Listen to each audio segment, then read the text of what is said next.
उसको बना देते हैं। नीतीश कुमार जी का जो व्यक्तित्व है, उसके निर्माण में जब योगदान हुआ किसी का, सम्राट चौधरी जी अनेकों विधायकों के साथ जनता दल यू में आए तो उन्होंने मंत्री पद का शपथ ग्रहण किया। यह उनके मेरिट का हुए। ट्रेन दुर्घटना पर दुख और शोक व्यक्त करता हूँ। लोग हैं या पीड़ित परिवार है, उनके प्रति गहरी संवेदना व्यक्त करती है कि मैं प्रेस वार्ता के मुख्य बिंदु पर प्रकाश डालूं। अपने राज्य में हुए ट्रेन दुर्घटना पर दुख और शोक व्यक्त करता हूँ। घटना दुखद है, घटना दुर्भाग्यपूर्ण है।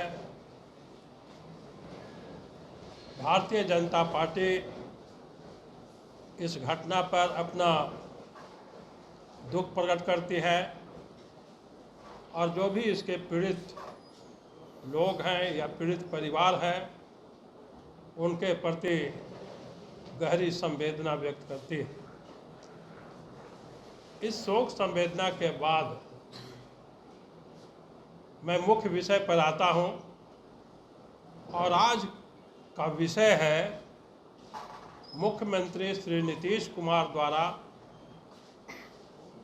हमारी पार्टी के प्रदेश अध्यक्ष श्री सम्राट चौधरी पर अनर्गल, अशिष्टतापूर्ण और तुच्छ भाषा का प्रयोग कर टिप्पणी करना।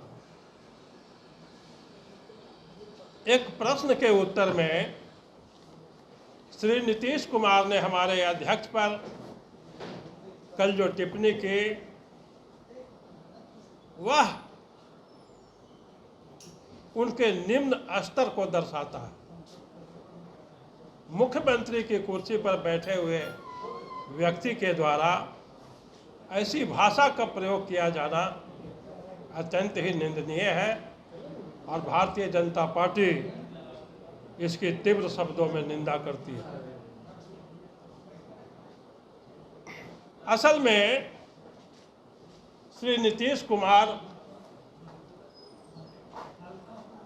इन दिनों बौखला गए हैं और बौखलाहट के कारण वे अनाप शनाप बोलते रहते हैं।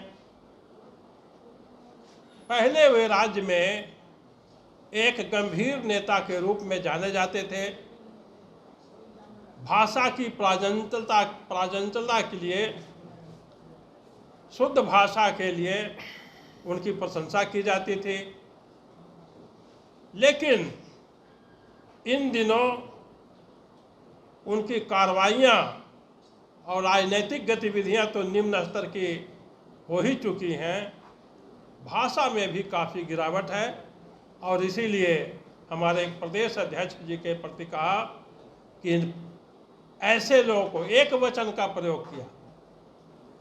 इसके बारे में क्या बात करते हैं, इसको छोड़िए, इस तरह की भाषा का प्रयोग उन्होंने किया।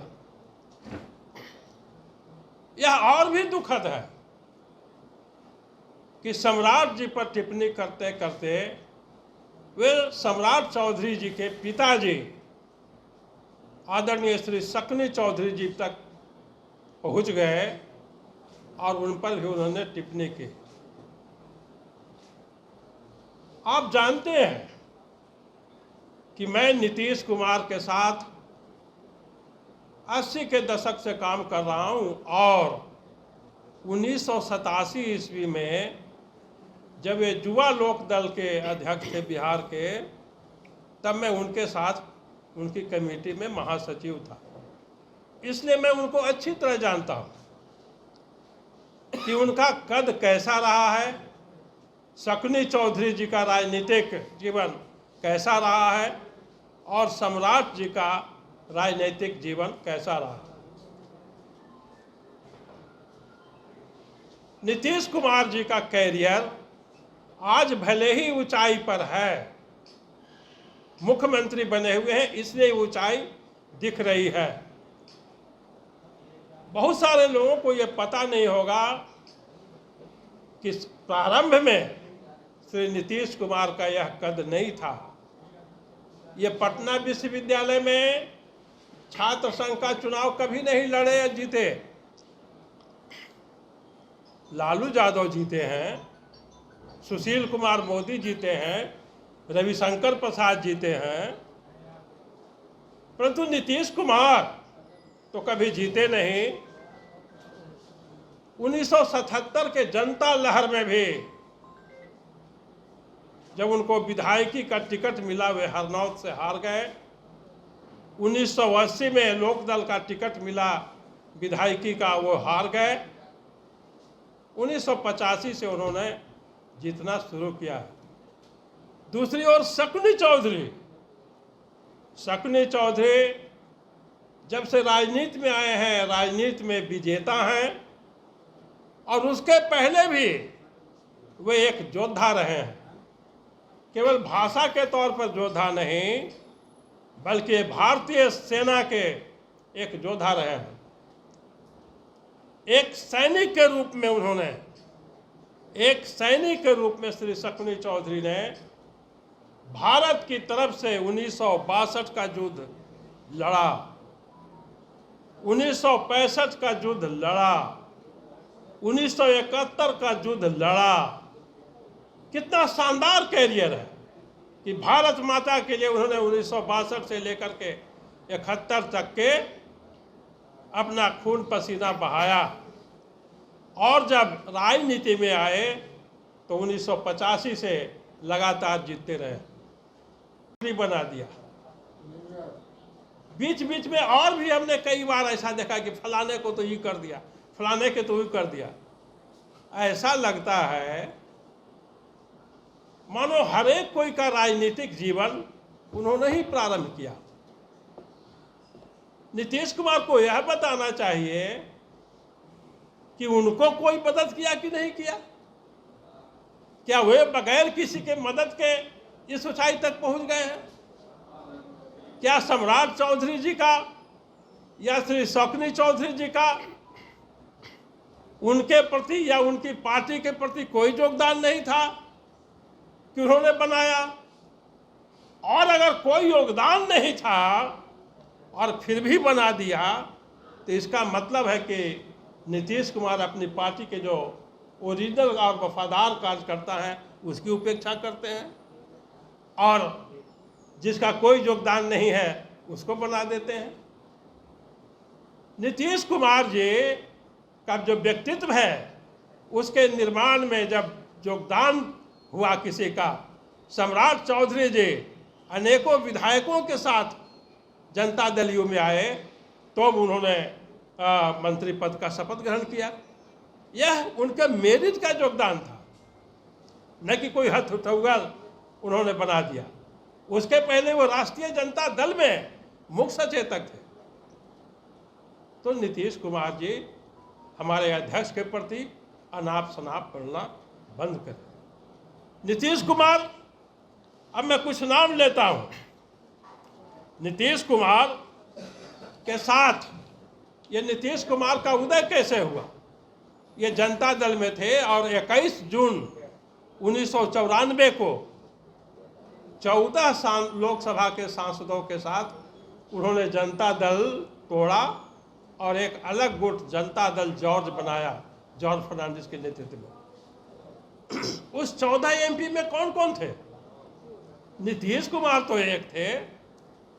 जॉर्ज फर्नांडिस के साहब के कारण उस समय के बहुत सीनियर मोस्ट एमपी कटिहार से यूनुस सलीम साहब, जो कि उसके पहले गवर्नर थे बिहार के, वे उस 14 में थे। बिहार के एकमात्र अल्पसंख्यक मुख्यमंत्री अब्दुल गफूर साहब उस 14 में से एक थे। ये सारे लोगों ने नीतीश कुमार को आगे करके कि ये लड़का, उनके नज़र में, मैं लड़का नहीं कह रहा हूँ, यूनुस सलीम, जॉर्ज साहब और अब्दुल गफूर सरीखे, बड़े नेताओं की सोच थी कि ये लड़का नीतीश कुमार यूनिवर्सिटी से निकला है, राज्य की अच्छी सेवा कर सकता है, तो उन्होंने मदद किया। और जब पार्टी बनी तो उस पार्टी में जान तब तक नहीं आई थी जब तक शकुनी चौधरी जी कांग्रेस छोड़ करके जनता दल जॉर्ज और समता पार्टी में शामिल नहीं हुए। तो शकुनी चौधरी जी का नीतीश कुमार से कहीं से भी कमतर योगदान नहीं। नीतीश कुमार तो दूसरे को किए कराए पर अपना माल चाटते रहे। सतीश कुमार का आप नाम सुने होंगे या बहुत सारे नए साथी नहीं जानते होंगे। वे सीपीआई के एमएलए थे। उन्होंने कुर्मी चेतना रैली की और कुर्मी भाइयों को संगठित किया। उस संगठन के माल चाटने वाले नीतीश कुमार है, सतीश कुमार को मक्खी की तरह निकाल दिया। सीपीआई के ही एक नेता धानुक जाति के ब्रह्मानंद मंडल अपनी पार्टी से बगावत करके लोकसभा से नीतीश कुमार को मदद किया। धानु के उस बेटा को उन्होंने अलग कर दिया। मंगनीलाल मंडल धानु का बेटा, उनके साथ कभी काम किया, लोकसभा में भी गए, उनको अलग कर दिया। नीतीश कुमार के साथ काम करने वाले अनेकों ऐसे नाम हैं। उन्होंने शरद यादव को अपमानित किया, सतीश, ब्रह्मानंद, दिग्विजय सिंह, आरसीपी सिंह, नरेंद्र सिंह गुजर गए हैं। नरेंद्र सिंह उस समय लोजपा के अध्यक्ष प्रदेश के हुआ करते थे और 2005 के फरवरी चुनाव के बाद जब किसी की सरकार नहीं बनी तो पूरा पार्टी लेकर के नरेंद्र सिंह नीतीश कुमार में आए, तभी इनकी सरकार बनी। नरेंद्र सिंह को उन्होंने क्या किया? अली अनवर, एनके सिंह, ये जो पवन कुमार वर्मा, पीके सिन्हा, प्रेम कुमार मनी, शंभू शरण श्रीवास्तव, शिवानंद तिवारी, बिरसिन पटेल और आज हरिवंश जी जो उप सभापति हैं, भारतीय जनता पार्टी के सहयोग से बने, जदयू की ओर से बने।